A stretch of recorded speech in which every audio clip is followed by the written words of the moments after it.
Joining us now, Dr. Rick Fisher. He's an expert on Asian relations, been on our show many times. Dr. Fisher, good to have you, sir. Good morning, John. So, Dr. Fisher, the North Koreans, 3 weeks into Trump's presidency, they shoot off another ballistic missile test right when the Prime Minister of Japan, Prime Minister Abe, is visiting the president in Florida because they have to have a press conference, and Trump immediately says he stands behind Japan 100%, et cetera. What's their end game here? What's their objective?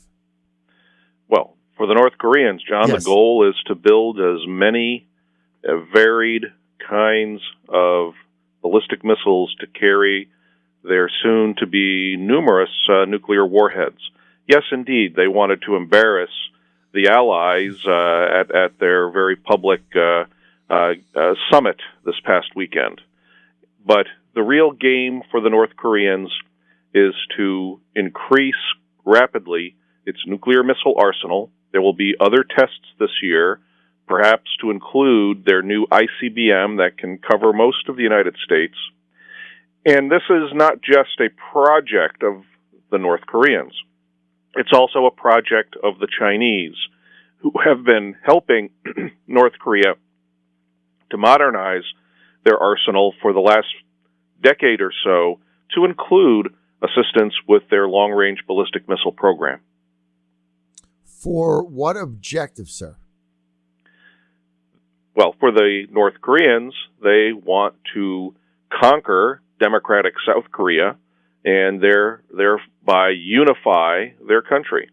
The Chinese hope to use North Korea to pressure South Korea to leave its alliance with the United States, blackmail South Korea, if you will, blackmail Japan into leaving their alliance with the United States, so that China can emerge more quickly as the dominant power dictating political, military, and economic relations to all of the countries of Asia.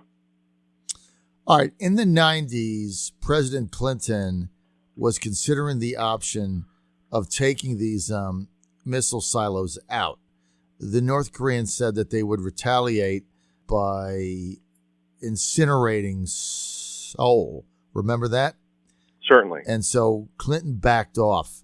I mean, if we don't do anything to stop them, then your end game plays out, right? Because as soon as North Korea gets the atomic arsenal, the nuclear arsenal they need that could reach the United States, now they're in a position to blackmail everybody. So why would we stand idly by and allow it to happen? Well, John, we've emerged from the period of the Cold War and are merging back into the period of whack-a-mole, if you will, like the old arcade game. If we don't take out our mallet and whack the mole on the head, the mole is going to come out of its little hole and it's going to bite us. Bite us with nuclear weapons, chemical weapons, electromagnetic pulse weapons. This is the lesson of the 1990s. We refused to strike. We instead decided to rely on communist China, which is not our ally, is not our friend, never will be. And here's the result. In the 1990s, North Korea was relatively weak. Its nuclear weapons were undeveloped, and it had no long-range missiles that could reach the United States. Thanks to our, shall we say, affected thought process, we decided to do nothing about this military threat and instead rely on our enemy to help us. Our enemy has only made it worse, and now we truly face the prospect of being attacked by nuclear weapons from North Korea. Well, I don't think we really have much of a choice now.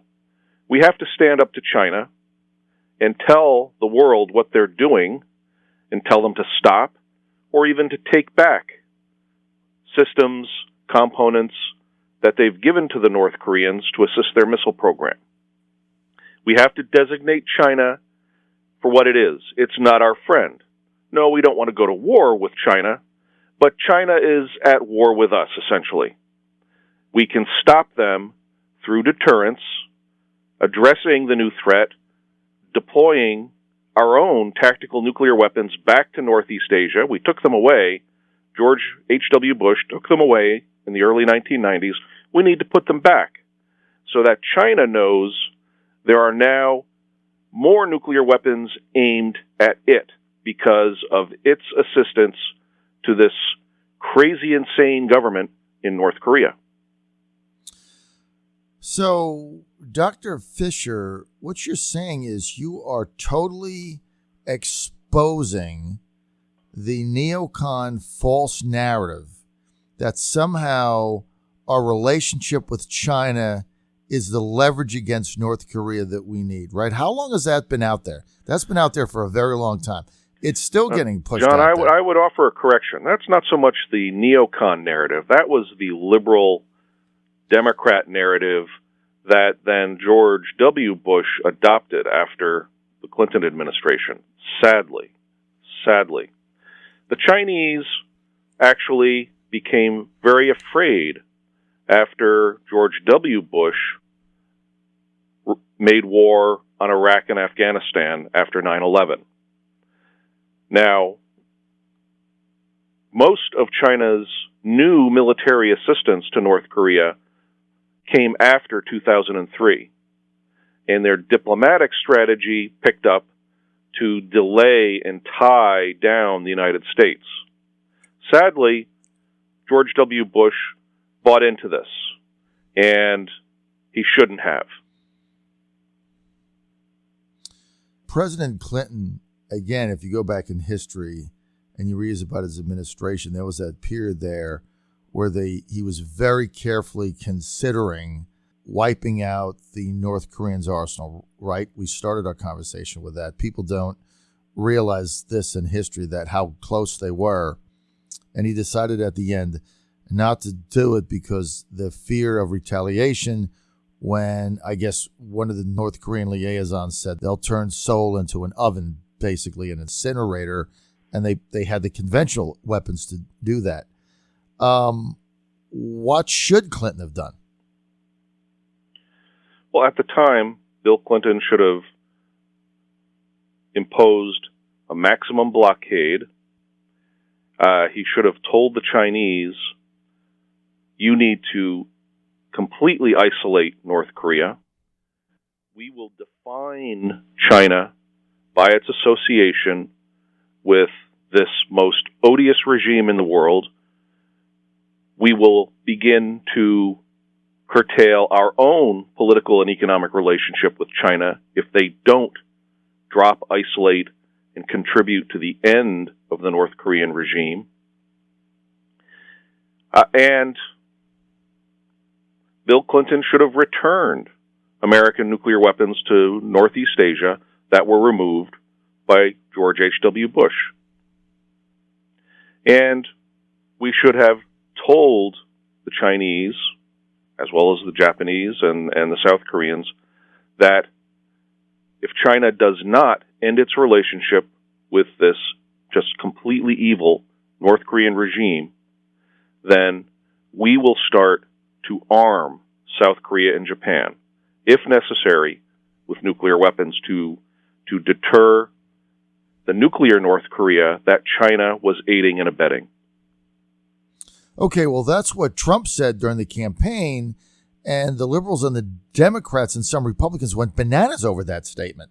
Remember that? That was just, 6 months ago? They all went crazy. If you were advising General Flynn or President Trump right now on what happened on Saturday, what would it be? President Trump and with Prime Minister Abe made a very strong statement. It was wholly appropriate.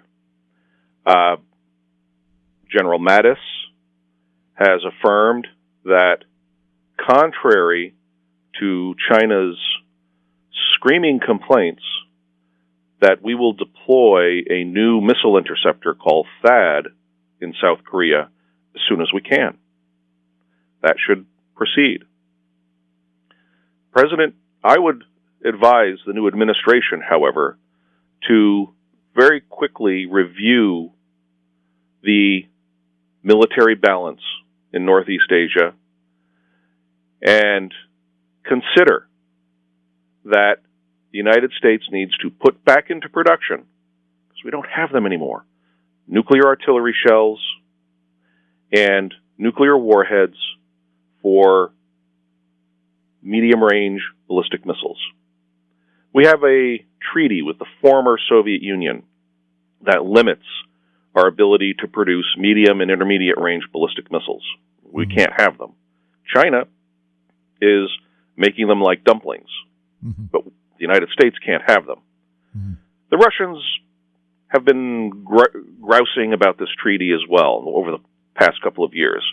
Let's get together and dump the Intermediate Nuclear Forces Treaty that ties both our hands. The Russians are violating it in their own way anyway. So we need to get back into the missile business. We need to get back into the regional tactical nuclear capability business. And this is something that the Trump administration should consider completing before the end of his first term, before 2020. That's the only way, really, to get the attention of the North Koreans and the Chinese. Nothing else is really going to work. No amount of negotiation, screaming, protest is going to move the Chinese. They think they have a good thing, and they're going to defend it. Only when they're looking at a brand new nuclear weapons capability at their doorstep will they take notice and consider the insanity of their policies. Okay, so let's get back to the Asian theater. These islands that the Chinese are manufacturing in the South China Sea, basically, and then claiming them as their own and installing military apparatus there. We're disputing them, but we're not seem to be doing anything to stop it. And it appears that the Chinese are going to continue down this path. What should Trump's reaction be there?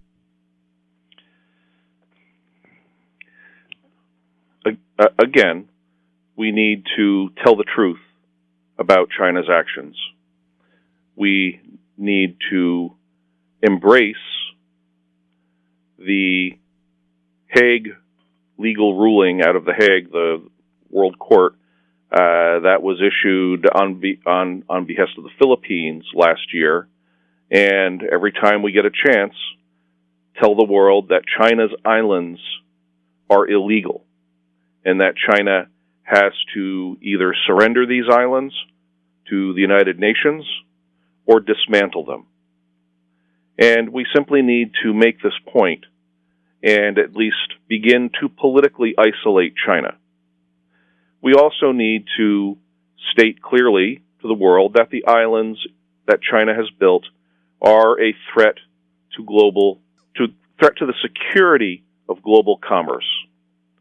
25% of the world's trade passes through the South China Sea every year. The trade that energizes, sustains the American economy as well as the economies of Asia, Middle East. This cannot be allowed to continue. Now, if we had an ally in the Philippines, the new president of the Philippines is a leftist critic of the United States, on his way to becoming kind of a Hugo Chavez-like character, we would re-energize that alliance and deploy lots of stuff to the Philippines. Maybe we can convince this new president, Duterte, to work with us, essentially to that end. But we need to get missiles into this region, missiles that we don't have because we don't make them because of the treaty with the Russians. So again, get rid of the treaty with the Russians, start making the missiles we need. Even if we can't deploy them ourselves to the Philippines, let's just offer to give the missiles to the Philippines. 100 of these missiles in the Philippines pointed at the Chinese islands is a good thing, a great thing. It's a goal worth working toward. We're out of time. I want to thank Dr. Richard Fisher for being with us, Senior Fellow, International Assessment and Strategies Center, and obviously from our conversation has a deep understanding of the Asian region.